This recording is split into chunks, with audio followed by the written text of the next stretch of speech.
Nderuar shikues, unë në studio jam me profesorin Enver Bytyçi, lektor universitar dhe njëri prej njohësve më të mirë të gjeopolitikës rajonale dhe asaj europiane. Profesori, falenderoj që erdhët. Faleminderit për ftesën. Do ta diskutojmë në gjerësi, por e pash që po e ndiqnit me shumë vëmendje intervistën me zotin Çanak. Çfarë ju bëri më shumë përshtypje? Së pari më lejo të them se zoti Çanak është një nga njohësit më të mirë të situatave në Ballkan, sigurisht në Serbi po, sepse ka qenë dhe mbetet i angazhuar drejt për drejt në zhvillimet e Serbisë, por edhe të Ballkanit.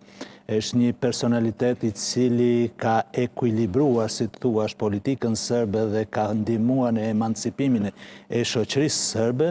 Dhe përpasoj unë e ndjek me vëmendje sepse mendimet e tij, konkluzionet e tij janë rezultati i një eksperiencë dhe i një njohurie që ai ka të dorës parë. Kështu që është kënaqësi gjithmonë të jesh prezent kur zoti Çanak është në studion tuaj dhe kjo është merit edhe juaj.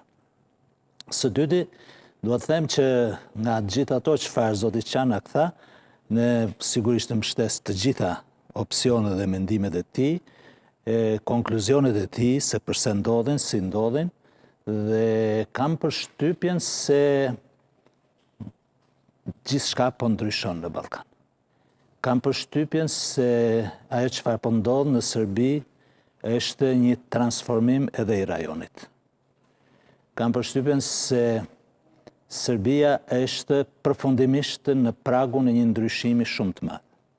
Do të mjaftojnë ose jo protestat, te do ta shohim, ndoshta do të ketë nevojë për më shumë, për diçka tjetër, por gjithsesi sensibilizimi i opinionit publik në Serbi për të ndryshuar një regjim që parasgjithësh është një regjim i trashëguar nga nacionalizmi dhe ekstrem i Serbisë që ka krijuar probleme në gjithë Ballkanin, në 20-30 vitet e fundit. Është një emancipim shumë i madh dhe të gjithë ne në Ballkan duhet gëzohemi që Serbia, së paku studentët, qytetarët, janë zgjuar dhe po kërkojnë një ndryshim pro-perëndimor në thelb.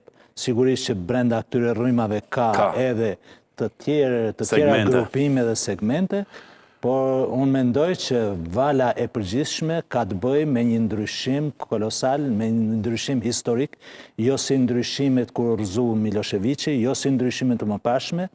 Mediat ndërkombëtare po e përshkruajnë protestën e sotme si më të madhe në disa 10 vjeçar, në shumë 10 vjeçar, por ajo që unë shikoj dhe vere ka të bëjë me një frym tjetër të ndryshme nga të gjitha protestat e mëparshme në Serbi, të cilat janë manipuluar nga pikpamja e nacionalizmit serb për ta homogenizuar Serbinë në përballje ose në luftë dhe në konflikte me popujt e tjerë.